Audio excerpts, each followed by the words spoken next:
से अच्छा गन्ना मिलता है वो इधर लाते हैं, उसकी सफाई सुथराई करते हैं और फिर उसका हम बड़ा ही अच्छा गुड़ और शक्कर तैयार करते हैं। ये अगर इसमें ड्राई फ्रूट और देसी घी का इस्तेमाल किया जाए तो इसकी टेस्ट बहुत ज़्यादा अच्छा बन जाता है।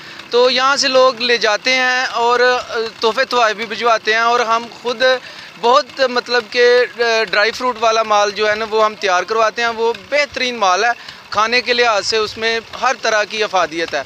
तो मेरी आप लोगों से ये रिक्वेस्ट है कि जितना हो सके गुड़ शक्कर का इस्तेमाल करें, चीनी को बाइकाट करें। रवायत जो हमारे गन्ने की और गुड़ की जो रवायत थी जो ख़त्म हो चुकी थी, ये यहाँ ज़फ़रवाल के करीब चक 2-2 के अंदर एक बहुत अच्छा इन्होंने सेटअप बनाया हुआ है और ये बड़ा बेहतरीन गुड़ बनाते हैं। और ये सौगात है इस इलाके की, अपने अजीज़ों कारब को ये सौगात दें। और इसकी अफादियत भी बड़ी है, ये इस सर्दियों के मौसम में हरारत पहुँचाती है और ये जो शुगर की बीमारी है इससे भी ये बचाती है। ये बड़ी खालस चीज़ें ये बनाते हैं। तो मैं तो सबको ये कहूँगा ये चीज़ इस्तेमाल करें और यहाँ राणा साहब के पास आएँ और देखें कि ये किस खूबसूरती से ये प्रोसेस करते हैं।